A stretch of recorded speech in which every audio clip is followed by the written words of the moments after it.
Jackson gave me the news of a planet far away.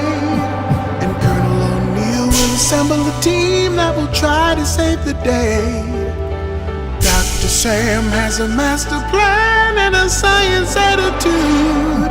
And the job for Teal, he's part of the deal with his trusty Goa'uld. It's just a regular day at Stargate Command, and it might be hard to understand. Chevron 1 encoded. Chevron 2 encoded. Chevron 3 encoded. Chevron 4 encoded. Oh no, this is gonna happen. Chevron 5 encoded. Chevron 6 encoded. Chevron 7 what? We have a stable world.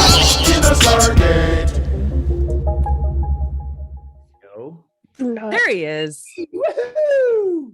Hi. Hi. Oh crap! Give He me muted me. your gals. I don't know which one is which. Who's who? We'll Your name, hold okay. on, it's on the little window there. Yeah, we'll go through some intros and whatnot. We sadly are missing our third Fry. She had some family issues and stuff to deal with, so it's just you got the two of us. You're our substitute Fry for the night. I'll be the condiment. Nice. Well, if we want to kind of just dive in and start the episode and get to know each other that way. Absolutely. No, because look, yes, well, I'll let you start and then we'll just talk, because I want to know about you guys as well. I'm excited to be here. Thank you for having me. Cool. Really. Thank you. We're super excited. So Sarah over there made a little intro, so we'll just get it. We'll get right into it, and then we'll all be part of the episode. Wonderful. Right. So welcome back, everyone, to Three Fry Short. We are unearthing the Stargate with a very special guest star. You know him as Major Paul Davis from Stargate SG-1, John Pope from Falling Skies, and writer, director, and actor of Centigrade Rising, his own film. Please welcome Colin Cunningham. Welcome. Yay! We're so happy to have you. Refer to me as Santa Claus. I love feel it. so Santa. I'm doing this for a play, Aw. and I had to play like this old sea captain. And Nice. And so I just grew it really, really long, and then I took a bleach kit to it. Oh, And it took a couple of goes because I looked like a lemon there for a while. It was all kind of yellow. And I bleached it, and then it started to turn yellow a little bit. And somebody says, "Oh, no, you need to use a toner." So I went and I got this pro toner, and then my face was bleach blue. and tone. Yeah, but then I was blue, man. I was Right. totally, it was. But anyway, I'm enjoying it. But I'm doing this play right now called Mara here in St. George, and it's an incredible, beautiful musical that I'd love to we'll chat about. I know we got nothing Absolutely. but just sort of as an interesting side note before we begin anything else. But I mean, I was in New York a year and a half ago, and the fit hit the shan. And when Starbucks closed their public toilets, you knew it was time to get out of New York City, right? So anyway, but my family they live here in St. George, Utah, and it's always been a wonderful place to visit. And I thought, well, come out and hang there for a bit. Long story short, I ended up doing a bunch of plays out here and getting involved in the local theater community. And then my buddy Tyson one day calls me up and he said, "Hey, my mom's written this thing." And I'm like, "Oh, great. That's awesome." He says, "It's incredible and it's amazing and people are crying." And it's like, I mean, it's a really amazing thing. And I'm like, "Okay, that's great." So sure enough, so I go out. He says, "Hey, come on out. We're all going to be listening to some music and we're going to listen to some of the tracks and all that kind of stuff." So I go out to him and his mother's place. Tamara Smith is her name. And we sit in her little parlor and she starts playing some of this music. And I wept. I literally wept. I was absolutely blown away. And it was one of those things I thought, my God, I had to leave New York City to come all the way to St. George, Utah to find this diamond of a play. And she wrote it. She's a local gal here, and she wrote it. And her whole family, they've been trying to make something happen with it for 13 years. Anyway, long story short, we celebrated last night with our opening night, Saturday night, and we're off to the races. So it's we got another 10 performances here in St. George, Utah. So if anybody's floating around St. George, Utah, come on out. I'll buy you a ticket. So anybody wants a road trip in from Nevada or Arizona, I'll buy you tickets on me. Just get a hold of the Three Fry Short gals, and we'll make that happen because it's a great show. It's wonderful to do. We actually have quite a few listeners out there. Nice. In Oh, like yeah. Salt Lake City area. So they, yeah. Great. Yeah. Well, the first two that call in, right? Put your finger on the last digit, and you're the first one to call in gets the tickets. Yeah, that's fantastic. It's just, I feel like what a diamond to find in the middle of the desert. It's just weird. It's just this whole, I mean, I know everybody's got COVID stories and blah, blah, blah, blah, blah, but it's been, I'll tell you, when something's right, it's just right. It'll be there for you. Never fear. It's not, sometimes as an actor, you think you need to be where it is, LA, New York City, or you got to be, it's like, no, you don't. If you just go with the flow, man, let the universe kind of just blow on your sails, because you'll feel it pushing you from time to time. Sometimes it says stay, sometimes it says go, and sometimes it makes no sense whatsoever. But I've been kind of trusting in that. I started an experiment, and it's not unique to me. Many people have done it, but about 4 years ago, I just decided to say yes to anything that anybody asked me to do, and I've literally done that. Thank God nobody's asked me anything too. Hey, come on, I want you to help me scrub my lizard. It's like, okay, because I'd say, yeah, where's your pet lizard? Let's go scrub it. But it's been amazing. Like, I've literally just said yes to every invite and every opportunity, and yeah, it's been great. And the people that I've met, and it was a trip though, because I was invited to audition. This was last year for Oliver here in St. George, Utah. And Oliver the musical, consider yourself at home, and wonderful Christmas and all that kind of stuff. But I had to audition for it, right? And it was so weird, you guys. I'll tell you, humility is everything. But it was tough because I can't dance. Oh, and no. Part of the audition process is dancing. So I'm there with kids and teenagers and older folks, and I'm just two totally left feet. And people are looking over saying, hey, isn't that the dude from Stargate? And it's just like, that guy looks like John Pope from Falling Skies, and he can't dance for a squat, Oh. But it was a trip because I really was, because I'm legitimately bad at it. I mean, I can do I could probably do some dance steps if given enough time. Right. These people were on it, man. They were so fast, and they could pick up the steps really, really quick. And I couldn't. And I just felt like I had two left feet, and everybody knew it was like, hey, that's the dude from Falling Skies over there. What's he doing? But I'm so glad that I did. And I got past that uncomfortable embarrassment, and ended up meeting some of the best friends that I've had in a long, long time. So it's a privilege to be here. I'm really, really honored. That's awesome. Quite the ride. Yeah. I'll shut up for a second. Oh no. Well, we're so happy to have you. Oh. We'll tell you a little bit about ourselves, so you know who you're talking to. Yeah. Like, Please. Yeah. So I did a bit of research too. I mean, I looked in on you guys. So that was exciting and fun. I'm like, hey, cool. All right. I think the funnest thing about us is that we've never met in person. You're kidding me. Nope. I didn't read that. Yep. We live in 3 different parts of the country. I'm in Pennsylvania. I'm in South Carolina, and Cristina, who's usually with us, is in California. So yeah, different time zones too. But And we how all did met you on guys- TikTok. No kidding. Yep. Stargate, because of Stargate, we all met through like Stargate content, and it kind of just naturally evolved, and people were like, you guys should make a podcast, because a lot of the stuff we were doing was commentary about the show and talking about it, and it's that's a very short format platform where it's like 1-minute videos, and now we have the opportunity to talk about it in a more long format. We already interviewed Sue Ann Braun, who played Hathor, and that was amazing. But we haven't even been doing it a year yet, and we're really far in. We've got 20 some episodes. That's great. But it's amazing that we can talk to you and have this opportunity and come together. And again, like, we're in all different parts of the country, and we can still come together and do this. Yeah. Wow, that really is amazing. I mean, that's where this technology really is just so positive and so affirming and just so good. Because a lot of it, look, I'm not a big fan of a lot of it. I don't have a Facebook account. I got rid of it a decade ago. I mean, I posted good morning, everybody, and I got nothing but screw you, a-hole, you're a jerk off. Wow, okay, man, I'm out, So I I've kind of loathed it, and I got off Twitter. I figure if the Taliban's got a Twitter account, I don't need one, you know? So I've got my own personal baggage with it, but there's also, then there's this, you know what I mean? I have started to Instagram now, and I mean, a TikTok, that's what I put in my mouth when I have bad breath. You know what I mean?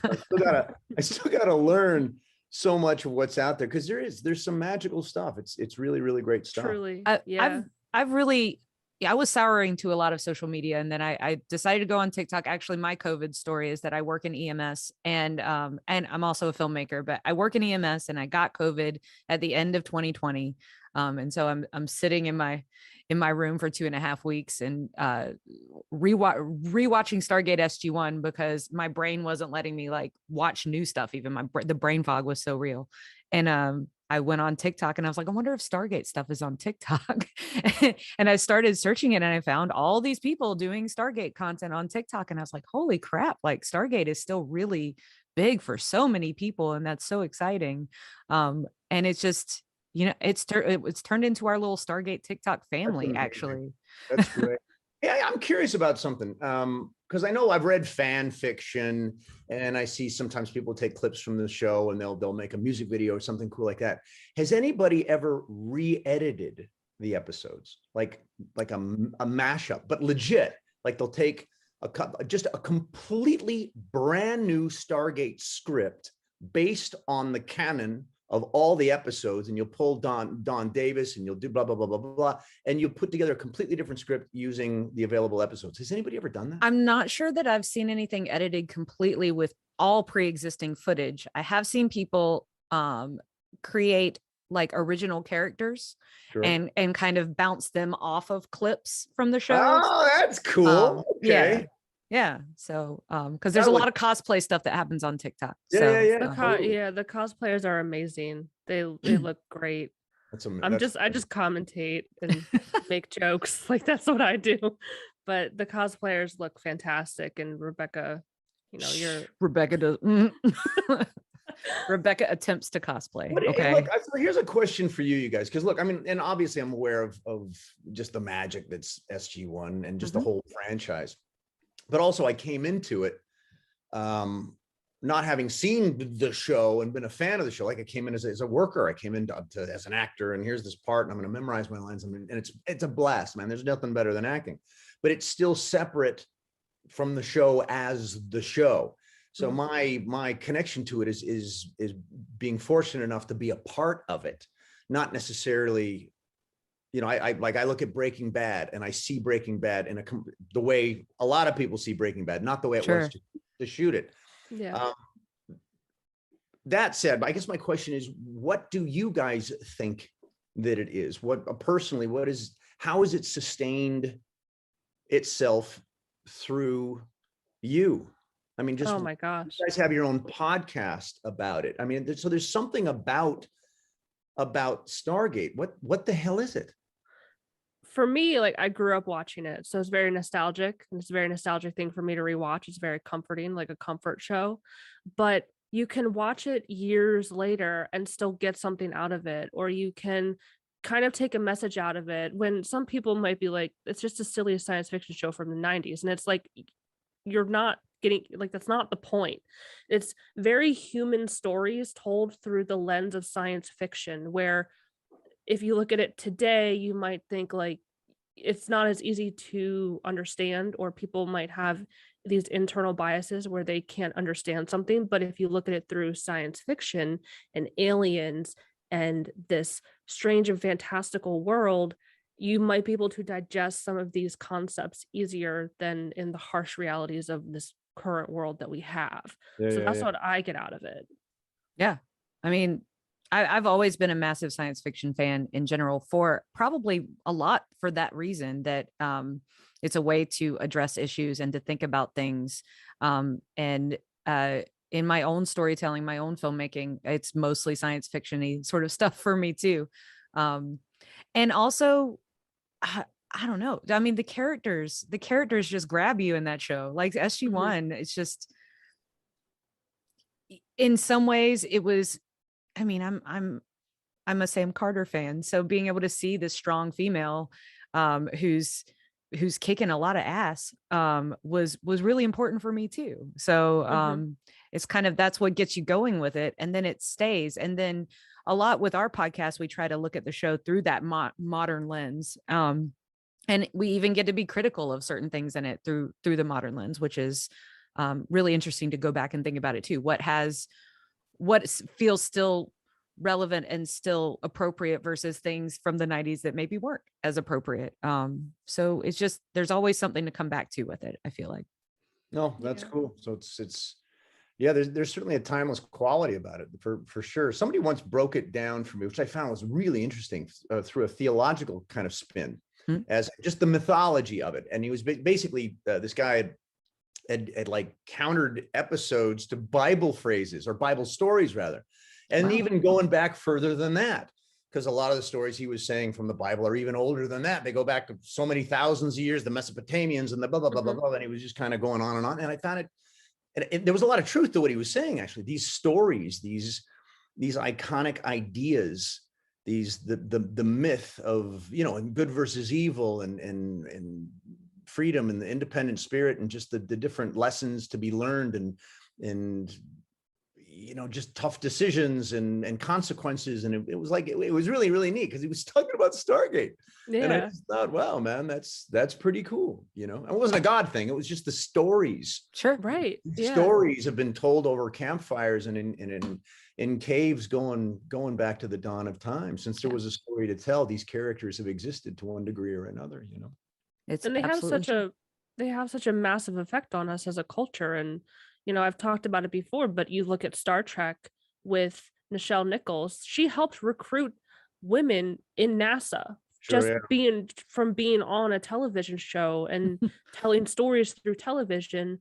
It affects us in the real world and all around. So it's amazing that it's all storytelling, and that can affect us so profoundly. No, and it is, and there's a danger to that as well. I mean, there's a danger to that as well. I mean, because it makes for a powerful recruitment video. What are you recruiting for? Correct. If you make it look good, man, people are going to show up. But fortunately, I think Stargate represents the good, positive, values-based side of that spectrum. Not the evil, nasty side. So I'm happy to be a part of it. I really am. Agreed. I just got to the episode where you made your first appearance as Major Davis. It was a matter of time.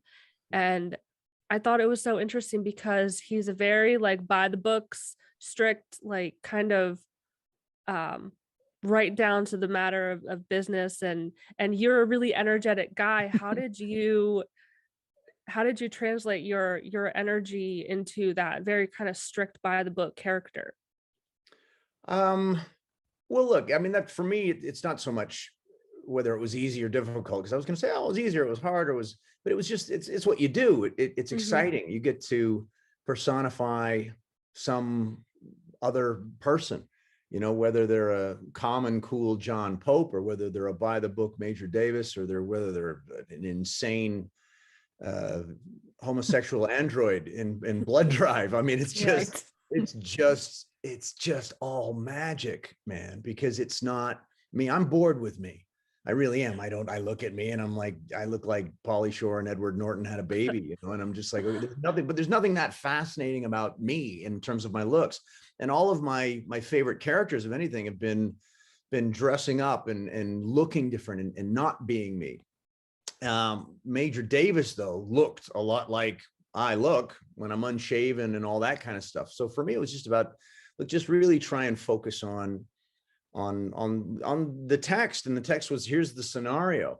And I remember, I forget who it was. I don't know if it was John Smith or Martin. I forget who directed that first episode. Actually, no, it was oh my God, I'm forgetting his name. It'll come to me. But one of the many geniuses over there just said, look, we just had the smart ass guy play some lieutenant captain, whoever it was. Let's not do that this time. Let's do something different. So he said, play him as a hard ass, but make sure he's got a heart in there. So he's got to follow the orders, and you may not even like them. So maybe feel sorry for the team or be compassionate towards the team, and sometimes they're orders, and sometimes you're the bearer of bad news, and this is what needs to happen. And yeah, this is what happens. Sometimes we all got to make the tough choices, and you may not like it, and we got to figure out how to do it together, kind of thing. So it just added a complexity and a sophistication to what I assumed was a day player job. I get to show up, and I get to, go to, say a couple of lines, have a cup of coffee at the craft service table, and then go home. And, but I just remembered, I mean, I've told the story many times, but I just didn't want to screw it up, because Don Davis was there, and Don kind of took me in under his wing when I first came to Vancouver. At least he was proud to see me keep showing up to a lot of the same sets. We'd already done a few things before Stargate, like Fire on the Mountain, when the volcano movies were hot. It's amazing how these genre movies, it's vampires, and then it's bionic dogs, and it's disasters. They're all grouped. Asteroids. I mean, there's always a new thing coming. It's werewolves. Now it's lesbian werewolves, and now we're going to do bionic lesbian werewolves. I mean, there's always a new thing coming down the pike. Anyway, so when I showed up on the set of Stargate, it was great because I saw Don, and I didn't want to, I guess, embarrass myself or embarrass him, because I knew he'd vouch for me. You know what I mean? And so I just wanted to do good for him. And also, I was just terrified. I was very scared, because as a young actor, you're just terrified. You're terrified all the time. You're constantly scared. I can't remember anything from that day other than seeing one of the corridors. I remember walking onto the sound stage, and it was dark, and wow, I haven't thought of this, you guys, ever. But I remember the first day I walked in, and I remember the first time I saw the gate, and it looked cool. It looked really, I mean, it was dark. It was all, it wasn't turned on or any of that kind of stuff. And you could see the green screen back there, which I expected to see. But just you had the thing, and there was like this little platform ramp that came down a couple of steps, and then there was this area where the soldiers would have the guns, because they don't know what's coming through at any particular time. And then it wasn't different pieces. It looks like it did on the show. Like, that's it. That was it. Nice. That's cool, man. Yeah. Like, wow, this is cool. Like, we're in make-believe, and that's what's great about being an actor. But I just remember, just do the best you can. I took it as serious as a heart attack, and I just hoped that maybe they'd invite me back, with a bit of luck. Because look, you also need to pay your rent, and you're right. So that's what you need to do. So and I've told this story too. Like, I never learned anybody's name, because every time I came back, I just assumed it would be the last time they'd ever invite me back. Oh. So I mean, I didn't say hello to anybody. I wasn't very outgoing or anything. I just kept to myself. Didn't want to piss anybody off. But I mean, it took me 10 years to learn the name of the crew, because they just kept bringing me back. And at one point in time, I thought, man, you better start remembering people's names, because you look like a jerk. Everybody knows your name, and you're the one who doesn't know any of their names, So, but it was nice. Look, if there was, you can't go anywhere, especially on a film set. There's stress. There's a lot of shit, man. It's not an easy place to be sometimes. People are really stressed out. They haven't slept. It's under budget, blah, blah, blah, blah, blah. Stargate, it didn't feel like that. I'm sure that it was. I know that it was, because you can't escape that in this business. It is a gut-wrenching, hair-pulling experience. So I know that there was a degree of that, but you never felt it. And they never let you feel it. So, and I do think there was something else going on. I do think there was something special there that maybe that was just coming from the top down, whether it be Joe or any of those guys. They were just quick to laugh and quick to have a good time. I think for many of them, it wasn't their first kick at the can, and so they came in a little bit more relaxed, and they weren't going to kill themselves doing this, and they didn't expect to kill anybody else doing it. And everybody knew that would be tough, and it was just a wonderful experience. The great thing about being on a film set is that nobody is working for the weekend. Nobody. Everybody who's there is there because they want to be there. They have volunteered to be there. They have fought and struggled to be there. Nobody knows where their next job's coming from. Nobody knows if the show's going to end this year or whatever. And then you got to be back to being unemployed again. So it's an odd, interesting occupation in that you're 14 and a half hours in, you're knee deep in mud and shit, and you're freezing your ass off, and nobody is complaining about anything because there's no better place to be. At least for me. Unfortunately, I'm not married and don't have kids and all that kind of stuff. But it's the circus. You're at the circus. You're not working in an office somewhere, and God bless those that do. But you're not in an office in some cubicle or partition. With you got your horoscopes up on stuck to the friggin' wall, and a calendar to watch the weeks and months pass, and positive affirmation things with the frog choking the never give up stork and all that shit. It's a different kind of life, and it's wondrous, and it's filled with you never know what your next day is going to be. In fact, you don't even know what your next hour is going to be, because especially as an actor, it's always changing. There's a new actor to do the scene with, and even if it's the same actor and it's the same dialogue in the same scene, it's never going to be the same. Yeah. It's always going to be a little bit different. So, and that's what I love about acting is you can't master it. You simply cannot, because you can't go backwards. You can only go forwards. And the second you think you have it, you've just lost it. You just screwed it up. So it's an incredible thing to do. And if you're able to get paid for it, it can be extremely dangerous, because you're constantly, or not constantly, but every time you work, you're riding high, man. It is, and you're chasing the dragon every moment after that. And I feel sorry for those, or at least I understand when someone who was hot for 10, 15 years or what have you, and then they're not hot anymore, and they kind of fall off the radar. And the next thing you know, you hear about them, they've had a DUI, or they're drinking, or they're into drugs, and there's their mugshot. Because it's tough, man. It's tough because it's also a very false world. Everywhere you go, people are happy to see you. Everything you say is funny and wonderful. If you say good morning to somebody, they think you're the Pope. It's like, oh my God, he's so nice, he's so amazing. So there's this kind of exaggerated awesomeness that precedes you, and it's interesting. It's just an interesting thing. And if you have a bad day, that's accelerated too. Oh man, so if you're just having a grumpy day, I bumped into Colin Cunningham at Denny's. What an asshole. Man, right. He didn't look at me. He was pissed off. He didn't look very happy. Screw that guy. So everything is exaggerated, but if you happen to take a moment and say hi to somebody, then all of a sudden you're the best guy in the world, and you may have just, I don't know, you may not be, is my point. So it's weird, and it's strange, and it's interesting. In many ways, you don't want to meet your heroes, right? Because then you just discover that they're human beings, and there's nothing worse than that. Fair enough. Fair enough.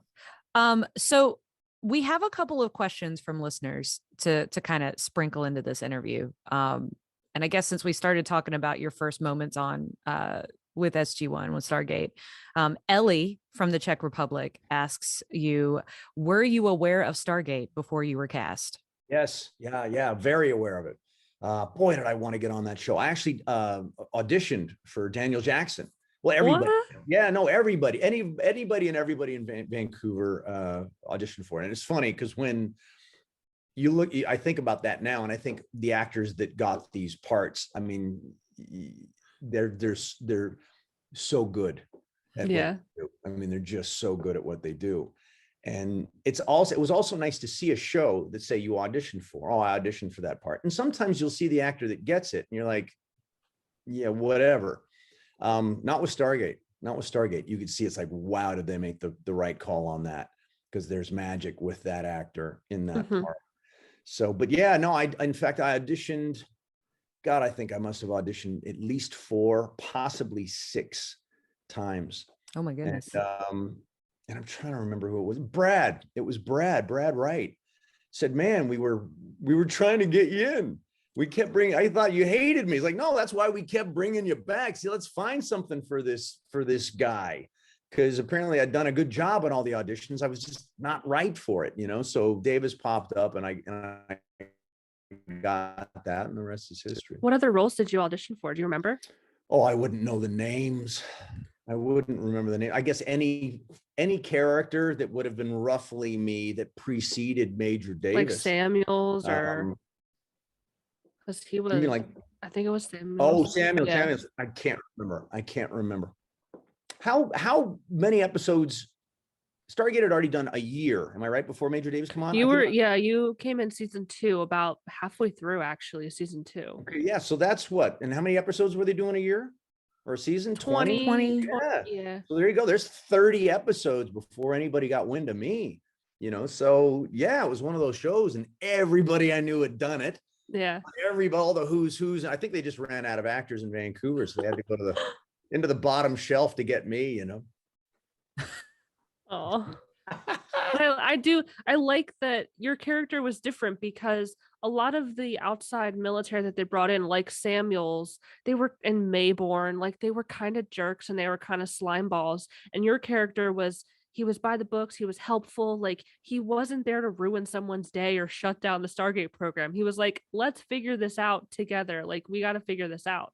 So it was nice to see that outside military, because like what was from the Pentagon, like come in and help instead of like be a hindrance or an antagonist. So I like to see that. And again, that's probably either Joe or Brad that said, you know, we've done the other stuff. Let's try something different. Yeah. This spin. So yeah, and I'm blessed to have done it.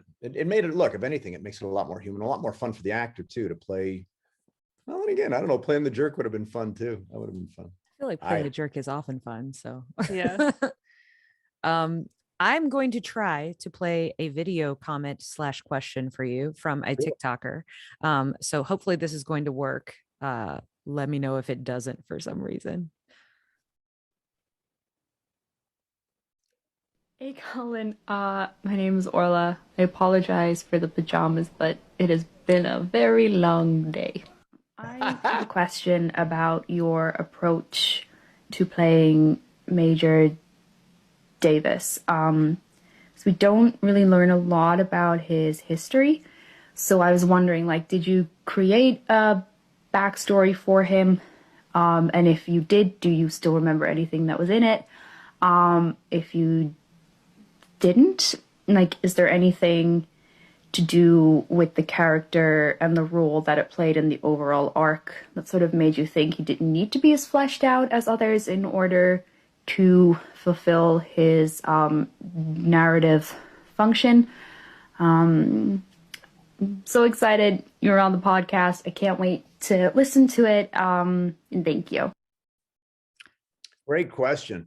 And wow, it's great that you can work that tech, man. I gotta learn. Yeah, that worked great. That was Orla? Orla, yeah. Orla, She's yeah, from Ireland, I believe. So well, great question. I have to assume that you are, that sounds like an actor asking another actor a question. And it's a big topic. The short answer would be no. The reason for that is I think I just kind of understood Davis a little bit more intuitively. I didn't have to explore him so much or write up sometimes. Oftentimes an actor will write up a backstory, and I've done that.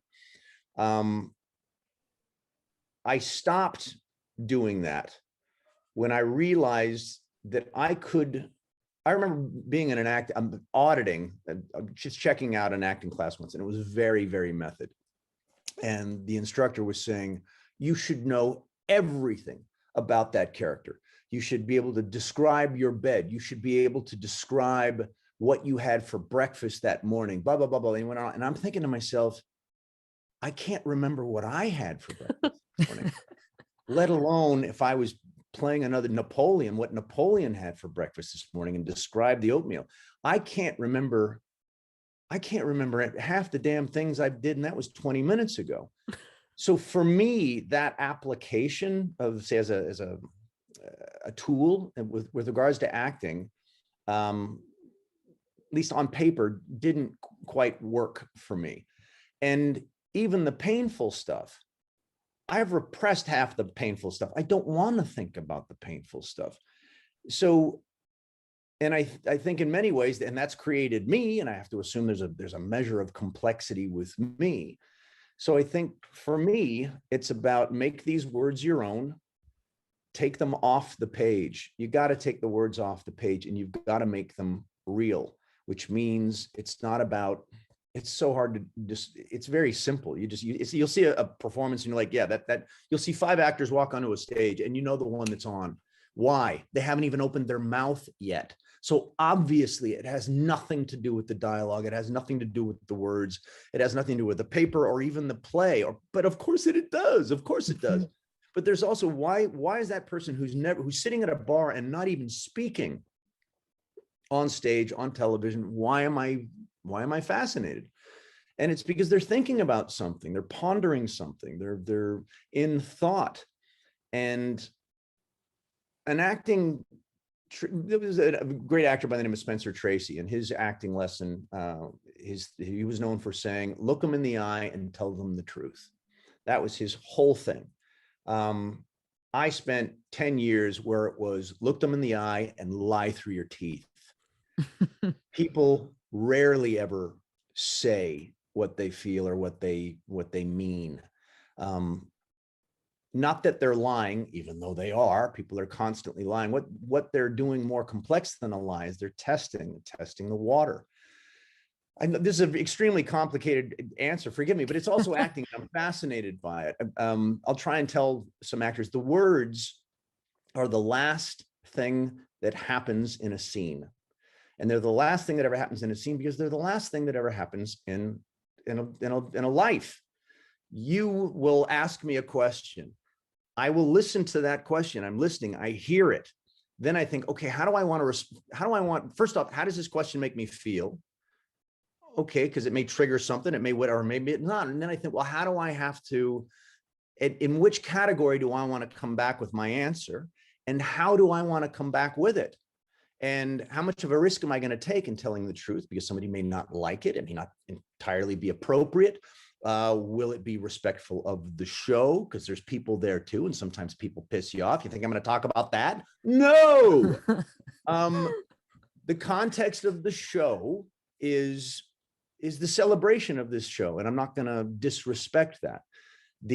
Also the context of her question, I hope, is how do you be better? How do you be a better actor? I like that character that you played. What's the process?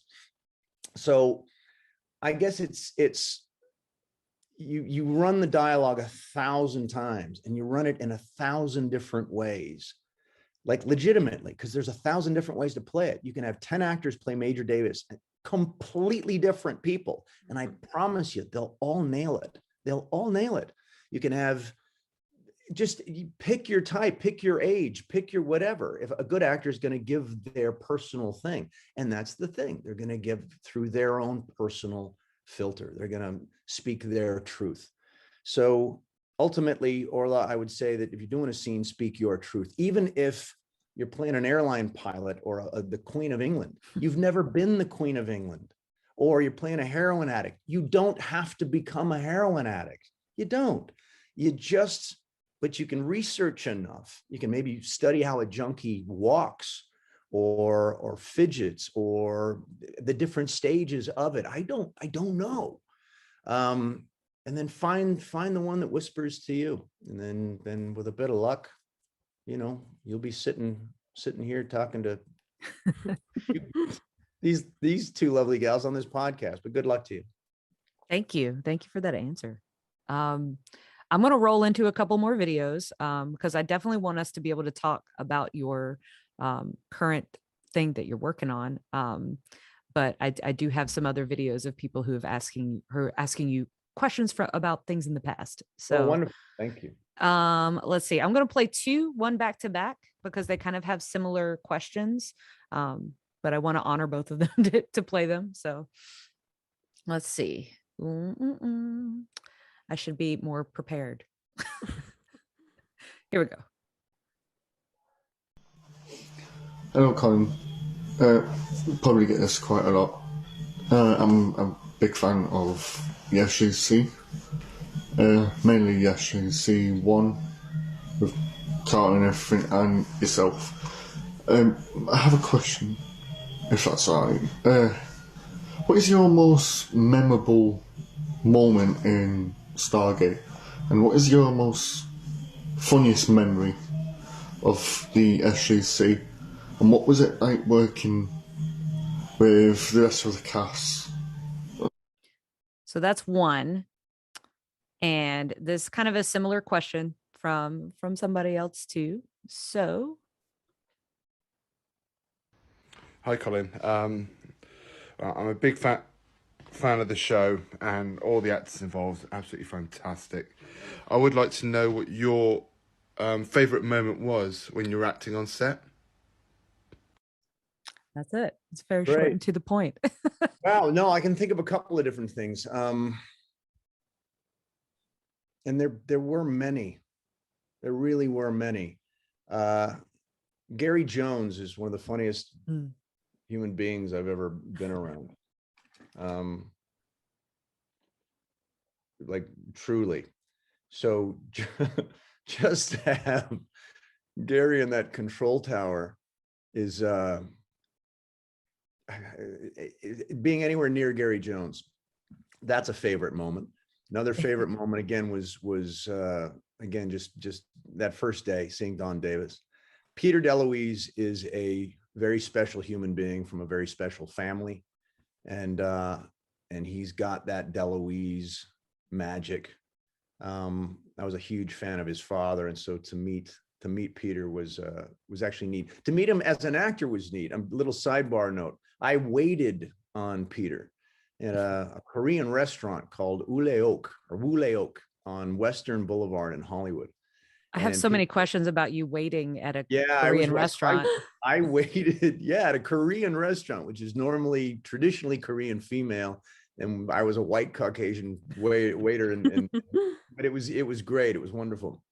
But Peter came in one day. This has got to be 40 years ago, man. It was like Jump Street kind of time. I don't know when the hell it was, but he came in, and I remember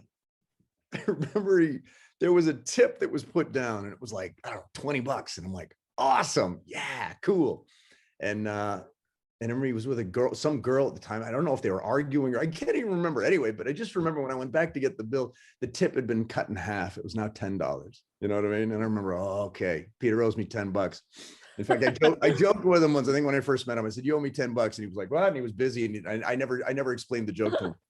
But so yeah, just look, walking on to that set and seeing that gate seared into my memory, working with Gary, Don Jones, Terrell's, she was one of the first people she was just all smiles and hello, and made me feel welcome, because she was the first stranger that I'd met, because I knew Don, so I was kind of hanging close to Don.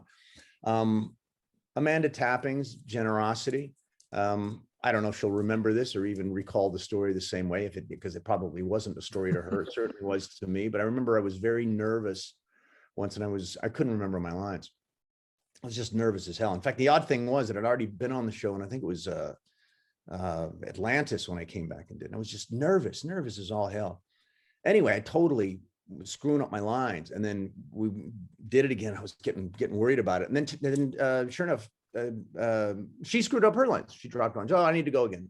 Went again, and she screwed up her lines or whatever, and it kind of brought the tension down. I'm like, oh, good, I'm not the only one. And driving home that night, I thought, Amanda Tapping does not screw up her lines ever. She just doesn't. She's a genius. She's brilliant. And I realized that she did that for me.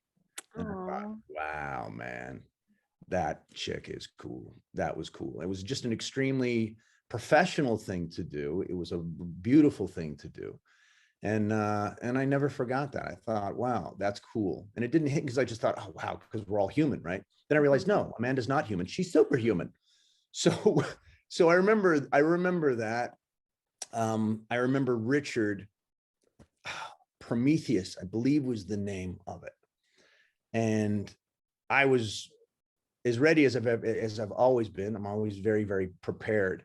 And Richard, usually you'll do the blocking and you rehearse it. It's kind of like, and I think he came in and was like, Major Davis, blah, blah, blah, blah. That's what it should have been. No, Richard came at me with fire in his eyes. Major Davis, blah, blah, blah, blah, blah, blah, blah. What the hell's going on? And I'm like, yes. And I boom, and I just remember bouncing it right back at him. And it was interesting because it was in that moment I realized that Richard, well, not that it was ever a doubt, but Richard could act. He was really coming at me strong. He was there to play that morning, and I was ready to play too. But I was also very aware of, this is like an executive producer on the show who wants to see if I know my lines. And thank God I did. So, and because I did, it was so much fun. It was so much fun. So it was just great because I didn't have many scenes with Richard. So it was nice when you did, because usually it was to the group, and often, well, Richard was there, he wasn't there, what have you. So I remember that. I'm trying to think of, and also the hair and makeup people were just the nicest people in the world. I'm forgetting Barry's last name, but Barry did wardrobe on that show, and he was really meticulous about being respectful. Well, we all were of the military. You're putting on a uniform. Granted, it's wardrobe, but you're putting on a uniform, and so the hats had to be right, and you couldn't look like a schlub, because you just don't. And everybody was great, man. They were just a bunch of great people that I think found themselves or were able to wake up in the middle of a work day and look around and think, wow, I'm lucky to be here. I'm lucky to be here. Because some shows you're not. You're lucky to work, but not necessarily on that show. Yeah. And Stargate was, at least from the time that I was there. And like I said, man, if there was shit going on, they didn't let me know about it. They kept it pro, kept it quiet. And no, it was cool. And I also remember, there's no story to tell. It was just more of a feeling than anything. But people did go through some tough times on that show, some of the actors and what have you. And I never felt like there were any daggers out for anybody when they slipped. Instead, there were nets. There were people there to help out if you slipped. A lot of times you get on the show, man, they're waiting for somebody's waiting for you to slip so they can shank you from the back. And that's just the way it is, man. I didn't feel that on that show. I mean, I'm sure it existed, but you feel it on other shows. In your first day, within your first minute, you're like, oh shit, here we go. Not on Stargate. It was great. As someone who has experienced a good bit of set life myself, it's really refreshing to hear that, like, because you want the show that you like a lot to like have had that kind of feel in that atmosphere. So it is very refreshing to hear it. Yeah, no, for sure. Like, I don't know, it's weird because it also makes me think, I've been fascinated by this lately. Like, I remember going to, because I haven't done the cons in a long time. I burnt out or whatever it was. It's also just so weird. It's just so weird because you'll see somebody and there's a 55-year-old man walking around in a panda outfit holding a lightsaber, and he's going to determine a child custody battle in the morning. And it's just weird, man. It's like, it's just so friggin' odd. And then even on the other side of the table, I won't say who it was, but it was one of my, well, no, it doesn't matter. It doesn't matter who it was. But it was Denise Fletcher, who won the Academy Award for One Flew Over the Cuckoo's Nest. She played Nurse Ratched. And I mean, here's an actor that stands alone in a room of gold, man. That performance, like, just, I mean, inspired me to no end. And I saw her at a convention and she was sitting behind a bingo table, with your photos out front. And there was just something about it that I didn't like. Same thing. I met Richard Dreyfuss. And there was Richard at the Horror Fest in Las Vegas. I went out there, and Lou Gossett Jr. Wow. These men are 30 feet tall to me. Yeah. They're giants. And you go up to Richard's table and there's American Graffiti. There's Close Encounters. There's Jaws, Mr. Holland's Opus. And you're just like, and he's sitting there and behind his headshots. And I get it because it's important. The fans need to meet. And you're just a human being, and it's great to relate with the fans. It's great to meet them. But it's also, I don't want to meet Richard Dreyfuss. I don't want to meet Lou Gossett Jr. I just want to watch Roots again, and I want to watch his portrayal of Chicken George. And I want to be transfixed and blown away, because it was these men that changed my life. These men and women, they're these performances, and not just me, some kid, you know, in Blowville, Missouri, whatever the hell, sees Marlon Brando, or they see, you know, a Stargate, and they think, I want to do that. And it inspires them not just to become an actor. They go into NASA, they study tech, they invent new shit, man. And it inspires them and to expand the universe. And it's just, and sometimes you just don't want to meet them. You know what I mean? It's like, that's Captain Kirk. I don't want to meet William Shatner, although I did. Oh my God, I have to tell you my William Shatner story. So it's another thing. So I'm doing FanX up in Salt Lake, and I got to meet Bill Shatner. Wow. 3 days earlier, he was in outer space, and there he is now, sitting across. We're in the green room backstage, and there we are, and there's William Shatner. And it's a trip, because for me, Stargate was a great show, but I could give a rat's ass about Stargate. And I mean that, not Stargate, Star Trek. I could care less about Star. I watched it when I was a kid. It was fun. It was great. And yeah, Stargate or Star Trek. What I was a massive fan of William Shatner was all the Playhouse 90s he did, the live Westinghouse Theater stuff, the Rod Serling stuff. A Town Has Turned to Dust, The Intruder, written by Charles Beaumont. You want to see William Shatner kicking some serious ass at 26 years old. You watch those shows.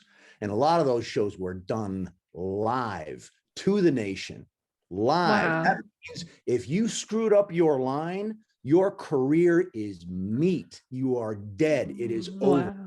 You just stepped on a duck in front of the entire nation, because that's what happened. And you know, you have radio and it's live, and they had live television before videotape.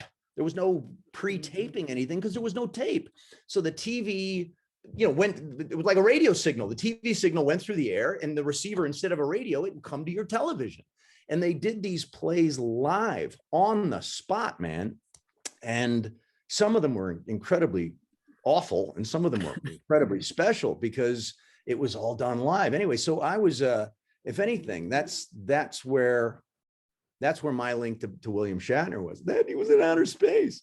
So it's just outer space. And it's a trip, because here's a guy played a Captain Kirk on Star Trek, and because of that, he inspired so much. That show, and Gene Roddenberry inspired so much that people are in outer space now. Yeah. Yeah. I mean, it's wild. It's so weird, you guys. So it's strange. So as much as I hold these characters in my mind, and they inspire so many, and myself included, and it is great to meet them. It is great to meet them. But also sometimes who they are in your head is more powerful than who they'll ever be as a human being. You know what I mean? And because it's the myth, and it's a pretty amazing thing. It really is. So I don't know.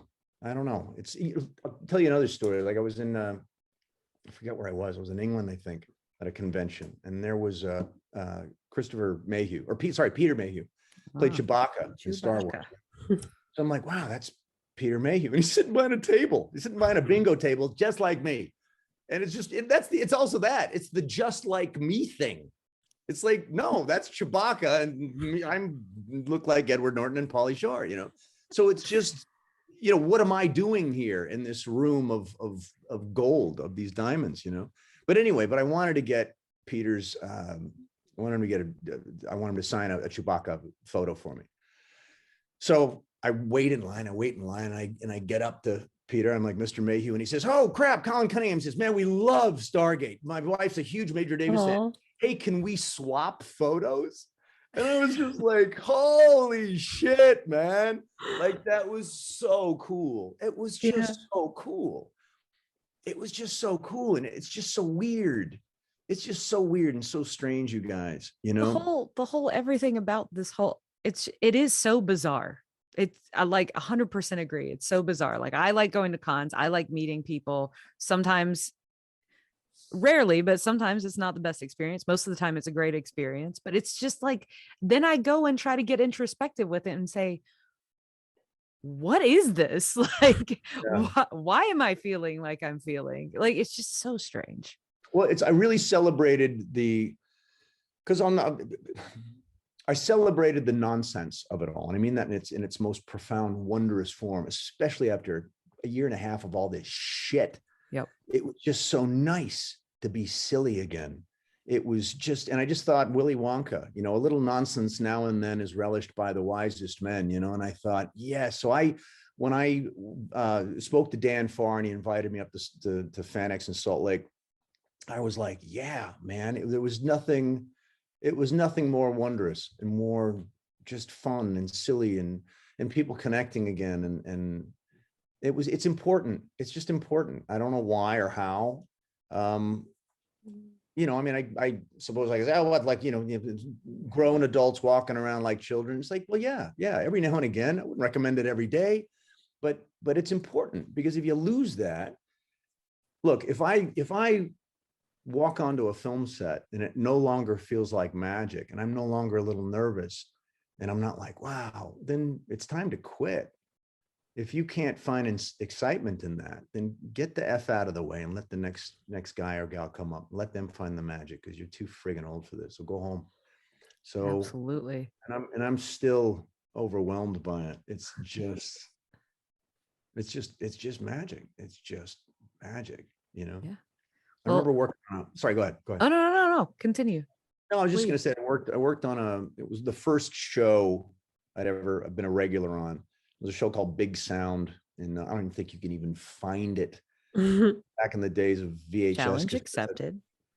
Yeah, no, hey, if you can find Big Sound, oh, Rebecca, please let me know. I would love to find that and see it. But I found like one or pieces of one or two or whatever. Anyway, long story short, that was it. The show was finished. It was over.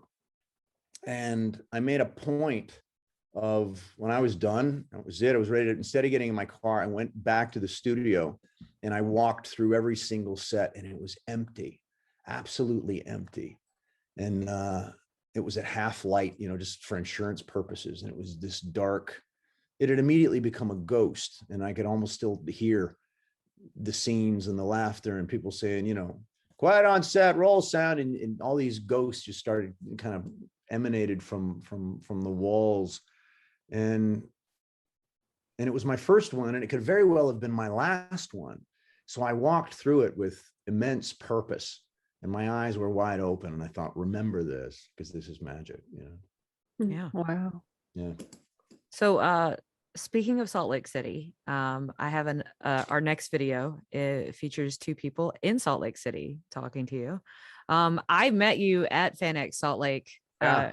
And I also met these guys for the first time in real life, because there's some, like everybody else did these videos, they're all Stargate TikTokers. And we went out to where this video is being filmed and shot a couple of funny, like, stupid things. But yeah, this is two different people out of Salt Lake. Maybe they'll want to come see your play. I feel like they probably would be interested. So here we go. Hi, Colin, live to you from the third Stargate. Hey, my question to you is, what's your favorite Don Davis memory? And also, we hear that Christopher Judd was quite the prankster on set. Were you the victim of any of his pranks? Never really saw you go to the Stargate to do any like missions. If there was like a mission that went through that you think you would have been able to do, or if you could even like write a mission that Major Davis actually did through the Stargate, what would it be? What's the concept, scenario? I think that'd be fun to see, like you did something where you had to go to the gate to resolve some sort of situation. Thanks, Colin. Love you. Thank you, guys. Wow, great questions. Chris never pulled any pranks on me. He never pulled any pranks on me. I've always found Chris has got a heart the size of Texas, man. Yeah, he really does. He's a special human being. But we never got to know each other that well that he would pull any pranks on me. Peter DeLuise, on the other hand, he'd pull pranks on everybody. I remember there was this corridor we'd all run through, and in the cut, you can put cameras in different positions and it'll look like 9 different corridors, you know? And he had us run through the corridor like really fast. And he'd say, all right, turn around, go again, go again, go again. We turn around, we run all, we got guns in there, running, do it again. We turn around, running all over again. And we realized like after 4 times, like we only needed to do it once. Oh no. He just did it for the crew because the crew was just pissing themselves laughing because the thing was, I don't care if you're Richard Dean Anderson or Amanda Tapping or Colin Cunningham, we'll take the piss out of you and we'll make you run the corridor 3 times more than you ever had to in the first place. So, and that was just part of the fun of being on the show. In terms of Davis, I guess just off the top of my head, I had this wild thought because we never knew if Davis was married or had a girlfriend or a boyfriend or anything. So I think if you could go, if the gate ever served as a time porthole, I'd love to go back. I think Major Davis would have gone back to fix something in his past. Whoa. That would not have changed his future. Mm. I think he would have gone back to remedy something that he did or did not do, maybe to look out for someone, let's say if it was a breakup, to make sure that they were okay and then still have his life exactly as it was, because that's what Davis would have been. He would have said, no, change nothing. I like Everything it. as But it the should gate, be. the gate can be used for time travel. So that's what Paul Davis. I like it. But hey, can we talk about Centigrade a little bit? I want to. Let's do it. Go for it. I got to see your film. Did you come to the screening? I can't remember if you did. I did. I got to see the screening with the group. Sarah is actually you watched it yesterday? The short, it was great. Yeah. It was great. I was blown away. Basically, in a nutshell, we made this short as a proof of concept for a feature film that we wanted to do. And this is going back a little bit. And it called Centigrade, and we put it out there in the festival circuit and it won tons and tons and tons of awards. MGM ended up actually picking it up as a TV series. They went through a financial restructuring and everything went off the table. We got the rights back. And then this happened and that happened, and I booked Falling Skies and things happened. And then I woke up one day and it was like, hey man, we still haven't done this. And it was important to do then, it's important to do now. So we've decided we're just gonna do it. So we decided to fan fund it, I hate the word crowdfunding because it's like, it's not a crowd that makes these things happen. It's people with purpose and fans. And it's not an anonymous crowd. Yeah, totally. So we decided to do this thing. So we're trying to basically raise a budget of $150,000. And we've been talking to some professional entities as well. And who knows, if with a bit of luck, the budget may jump to 1.2, 1.3 million. But the point is we're going to make this thing happen. So we've started up the website called Centigrade Rising. You can also get to it by centigrademovie.com. We elaborated on the name a little bit because there's another movie out there, believe it or not, called Centigrade, which is a couple of people stuck in a car in the snow. I got to watch it actually, but I should watch it. But this is Centigrade Rising, and it basically, the movie in a nutshell is karma comes rolling into town, and it's personified by a big black pickup truck. And when karma rolls into town, it accelerates the karma of whoever and whatever it comes into contact with. And it happens to come into contact with 4 or 5 people that did a bad thing 10, 12 years ago, and they get their comeuppance accordingly. So for those that are familiar with Centigrade, Centigrade was about a man who lives in an old busted up camper trailer. There's no wheels on it. It's laying dead in the weeds, and he does a bad thing. And he wakes up the next morning and it's rolling down the highway, and the doors won't open and the windows won't break, and he's burning up. It's getting hotter and hotter. So what happens? So that's basically it. So we decided just to reach out to the fan community, specifically the Stargate fans have always been so unbelievably generous and gracious and just like amazing. I've consistently just been blown away at the caliber of fan. You know, I don't know if there's some shows that have horrible fans. It's like rock bands, you know what I mean? You'll go, some rock bands have the worst fans. They're always dudes smashing shit and spray painting crap. And, you know, you'll never go to some beautiful canyon somewhere with a waterfall and it says somebody spray painted Barry Manilow rules. You know, it doesn't happen, right? And Stargate fans are the best fans of any show on the planet. So we thought, hey man, let's reach out direct to them, or some of the other fans of the shows that I've done, but also to Stargate, because you can be a part of this thing. It's not just a fan funding thing. It's like you can actually take part. Well, it is, but how we look at it is you can take part in actually making a movie. You know, and there's a donation button. You can donate on the website, $1, $5, $10 and up. You can become a producer on the project. In addition to the perks and scripts and things that we'll sign off and send off. It's also, you know, you can get a credit, like, and maybe even come out to the set and become a part of something that's cool, because we're making a movie. We've got a story that we believe in, and we're gonna shoot a badass movie. So we thought, hey, let's open it up. And so that's basically what we've begun. So we've created the website, centigraderising.com, and there's more information on there. And if you can help us out, great. And if you can't, hey, don't sweat it. That's all good too. You know, there's the Christmas is coming up. If you see somebody standing out there with a red kettle, you know, maybe they're more deserving of it than I am. But if you want to make a movie, hey, come on board and we can do something together. As someone who knows the struggle of trying to get an indie feature film made, I highly recommend helping out. We chatted a little bit in Salt Lake City. I just finished directing my first feature film.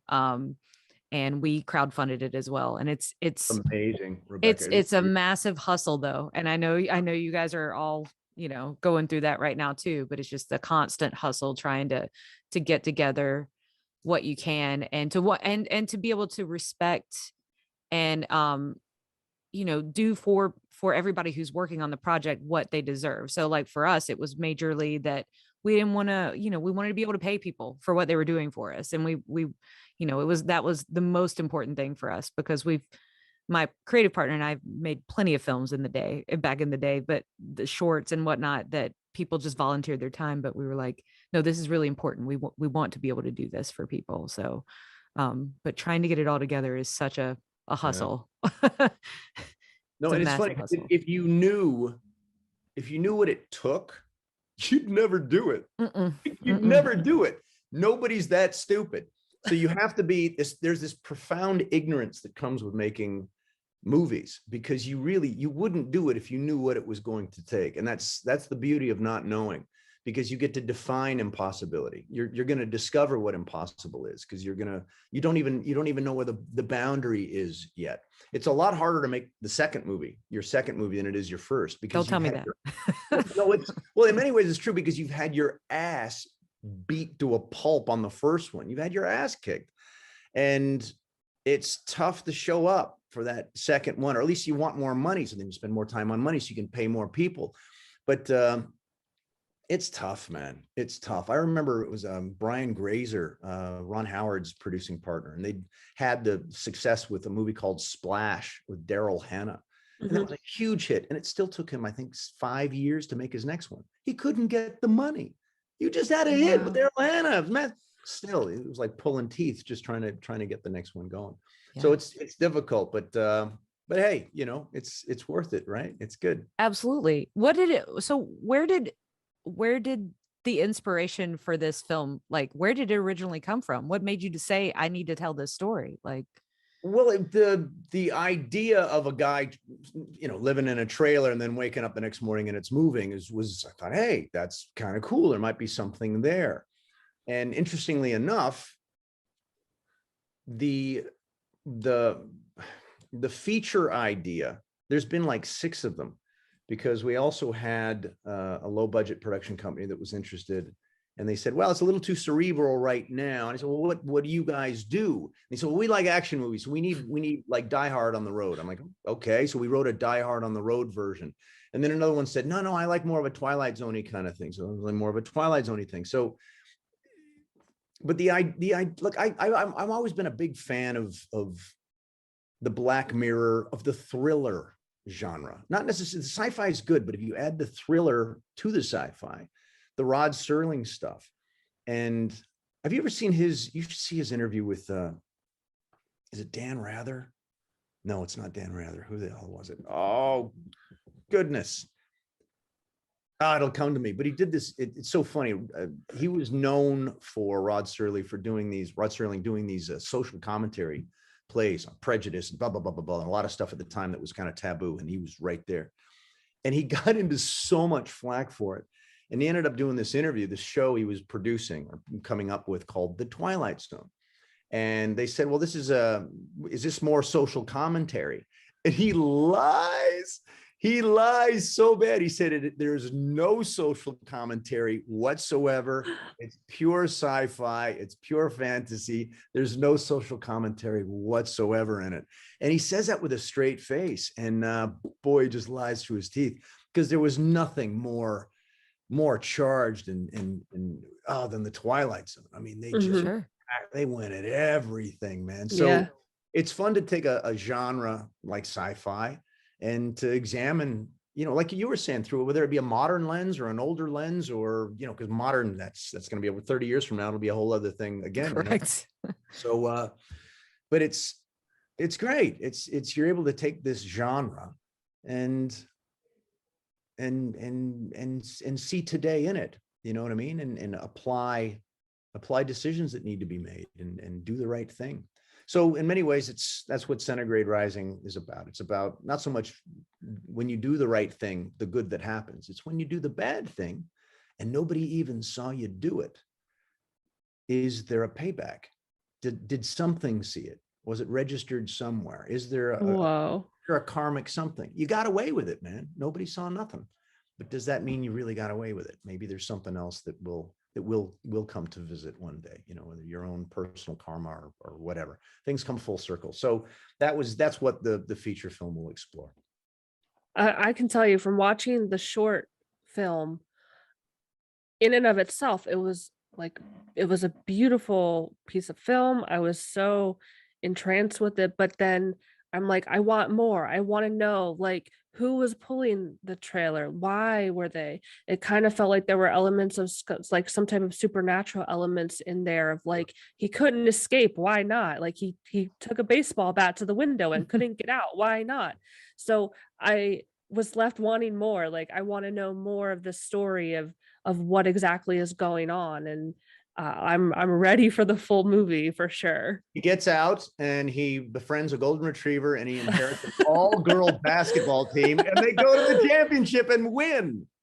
That's what happened. Well, that's a twist we were not expecting. I with that short, I think so. The camera work is very impressive to me in that tight space. I was very impressed with how it looks that way, and also, like Sarah says, it's like what is happening to me. It felt kind of like a purgatory that he was going to in some ways. Really compelling imagery, basically in that. So I think we all want to help make this happen. Thanks. And you looked like I could feel your misery of like the heat and like trying to escape in this helplessness but anger, and I could feel that coming through. You did a great job. It was amazing. I appreciate it. Thank you very much. Thank you. So I know we're coming to the end of our time here. I have 3 more little short videos that will wrap us up. No, they've been great. That's so cool. These are all TikTokers. These are all people that are all our Stargate friends, and who are great listeners and supporters of our podcast too. So we're super appreciative that they're out there as well. And then we have a tradition for ending the show that you have to help us out with as well. Okay. So but I'm gonna hit these 3 videos all together because I feel like, well, one of them was what we were just talking about, and then the other 2 are kind of connected. So and then I'll come back after these 3 videos. So let's share.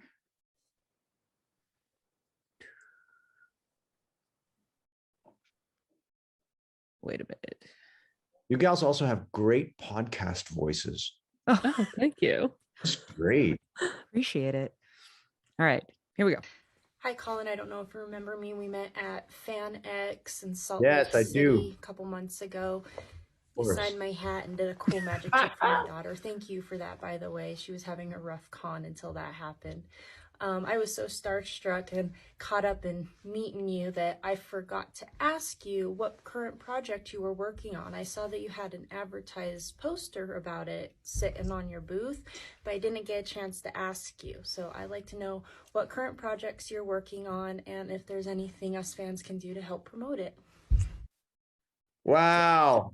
So you kind of answered that one. Yeah. So let me just quickly express a giant thank you. You are awesome. And that's so sweet for you to ask and inquire and thank you. I appreciate that. And then I totally remember you and I remember your daughter. That's awesome. All right. And the last two we have here are back to some Major Davis commentary. Also, more than one person asked us questions to ask you in their pajamas, which I find more than hysterical. We should do a pajama cast. Yeah, we just everybody just we all have to be in our pajamas. Pajama party. It'd be great. So hello, Mr. Cunningham. I am not going to change out of my PJs because I'm very comfortable. So, sorry, you're gonna have to deal with that. I have two questions for you. One, how come Major Davis never got promoted above Major? I feel like, I mean, the poor man worked so hard and he was always a Major. Anyway, second question. If there's ever another Stargate, will you be reprising the role of Major Davis? Hopefully at a higher ranking by this point. Well, yeah, that's all. That's really all I have to say. But thank you. You're one of my favorite characters. So I hope to see you again on a Stargate in the future. That's awesome. Roll right into the second one too. And we'll talk about both of them here in a second.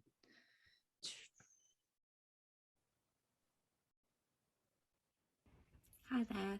So firstly, I'd just like to say you actually feature in one of my favourite scenes in Stargate, which is where Colonel O'Neill comes up to you and basically bollocks you for losing the Prometheus.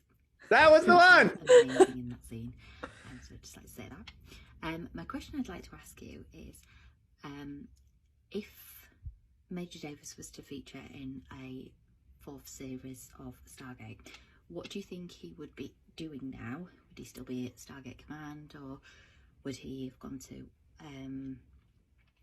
do something else, or completely left? Just wondering. Thank you. Ooh, good questions. Yeah, and they're relatable, or they relate to each other. They do. Yeah, Major Davis never got promoted, and I don't know why. I don't know what general or colonel he might have ticked off, but yeah, he never was. He stayed a major. God, I'm trying to remember the other question of the first video. Was that was certainly that, and I don't know why. I think he was never even a Paul. It was the fans that created Paul, by the way. In the really stuff like that. His name was never Paul. And then and also legally, MGM has to say, we don't read fan fiction, we don't look at the posts, we don't do anything. No, don't submit any ideas. Oh, isn't it interesting how Paul Davis became Paul Davis? But yeah, he was never promoted. As for the second question is, would you reprise the role? Absolutely. Oh God, are you kidding? Absolutely. And I've got the beard now, so he can. Well, I've got the beard now. Especially if I keep it bleached white, that would be interesting. He could be a 5-star general. But if I had to pick a storyline for Davis, maybe the fact that he never was promoted is maybe a line into what that storyline would be. Maybe he left the Air Force and he lives in a basement by himself, almost maybe a bit reclusive, because he refused to do something that would have put the SG teams in danger or in peril. So I can see by the book Davis refusing an order being pushed out of the military because of it and living in invisibility, totally obscure. Wow. And the team finds out that that's what Davis did, in fact. And they got to bring him back. Yeah, or maybe there's a piece of information that they need that nobody has, and they realize Davis would have this information. Then they realize he's not even part of the service anymore. They find out what happened, and they have to go find him, and that's where they find him. They find him in some squalor, and he has the info that they need to win the day. I love it. Yeah, I'm down with that. That'd be fun. That'd be fun. I would watch that. 100% would watch that. But I can only say that I am immensely grateful to have been part of this thing that they call Stargate. I'm grateful to MGM. I'm grateful to Brad Wright and Joe Malazzi and John Smith and Peter DeLuise and Martin, and just these incredible human beings. And I never expected it to be what it was, and so my cup is quite full. I hope to see another Stargate. Do I have to be there? No, I don't have to be there. It'd be nice, sure, but no, let's somebody else get in there, man, and take a piece of this magic. You know, my heart is full, and I got a brain full of nothing but the most incredible memories, and I'm happy to open that door and let somebody else jump in there and make it happen. You know, I'd love to see a Paulette Davis, you know. There you go. That'd be fun, you know. Paula Davis. There you go. Yeah. My boyfriend actually was going to ask like the same question of if there was a reboot, what type of role would you like Major Davis to have? And you kind of already answered it. But he wanted to know, and if you could indulge, could you give him, his name is Adam. He's normally sitting right next to me, helping me Google things. Would you be able to give him a shout out to say hello? Adam, absolutely. God, it's too bad he's not there, because I'd have him come around the camera just so I could see him. Adam, thank you, brother. I so appreciate it. And thank you for helping your gal here with this podcast, because it's totally pro. They're totally awesome. And hopefully, hey, maybe I'll be able to see him again. Maybe I'll come back. Maybe I'll be invited back. Oh, Please. I mean, I guess we'll invite you back, but you guys can have me back anytime. Look, it's fun. It's great. It's amazing that, and I may need like a couch to crash on in Italy or Spain sometime, and you may have a fan there that says, I've got a couch. Have Major Davis come over and you can stay here with me in Italy. And I'd be like, okay, great. I'm on the next plane out. It's Czech Republic. Yeah, it's shocking to me where our reach is at this point, as far as where people are listening to us from. And it's always fun to see that in the demographics of the breakdown of our listeners. Because we're Australia, all places in Europe. It's crazy. It really is crazy. Oh, it's amazing. And it's super exciting. In fact, the last text of anything that I have to read for you is Cindy from France. Says that she would you have liked to see your character join an actual SG team? And she says, because I really, really like this character and would have loved to see him in a BDU. Yeah. Well, wait, I went on a mission, sort of, kind of, didn't I? Didn't Major Davis? You went off world. I don't know. No, I didn't know. That's right. The base was being attacked, I think. Right? Yeah, you took care of things on the base for sure. I'd love to get Major Davis out there jumping sideways. Right. It'd be great. It'd be super awesome. So I'll cross my fingers, and hopefully it'll happen too soon. Otherwise, Davis will be out there with his walker and his wheelchair, zapping the aliens. Well, thank you so much for indulging all of our questions and our listeners' questions. And thank you so much for agreeing to come talk to us. No, I'm so glad you asked, because look, I mean, seriously, Rebecca, like it's I don't want to say it's that easy, but it's you have something credible, you guys, that's this podcast, and you can just go up and talk to people. And I would like to think that they're going to respond positively to it. You know what I mean? And it's also part of Stargate.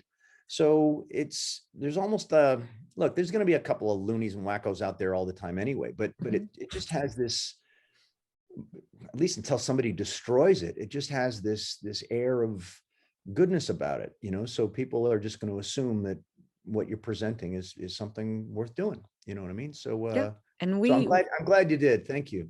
we're happy to be doing it. We started out with just us saying we're going to talk about episodes, and I got in my brain that I was going to start asking you guys to come on and talk to us, and it's been great. It's been a great less than a year. It just feels like we've been doing this for, I mean, we're up and running at this point. Yeah. So well, hey, congrats, seriously congrats, because success is a wondrous thing, and I want to see more people have it and do it, and I celebrate your success with you guys, and thanks for having me be a part of it. Sure. And we want to celebrate Centigrade Rising success. So I would love for us to be able to have you back on with some updates as all of that keeps moving forward, and we'll keep people updated as well for what we see too. So please do. Sarah, would you like to do the honors of telling Colin how we end episodes here? So every episode we close the iris, and we try to come up with fun new ways to close it each and every time. I thought you said close the IRS. I'm like, wow. Oh, I mean that too. Hey, okay, I mean, let's do that. Yeah. Let's do that close instead. the iris. Close the iris. Okay. Yeah, because they always have to, people come running through the gate, like away from bad guys, and somebody has to yell, close the iris, and it's all a big thing. So I just hear Gary Jones whispering, close the hole. he would do that. He would the star hole, he would refer to it, and would just crack everybody up. Sorry, go ahead. No. You can close the star hole if you want to. So so how do I close the iris? All you have to do is say it. However say it in you any want. way you want to, in any go, sort of. Okay, so I just say, this is Major Davis closing the iris. What do I do? Yeah.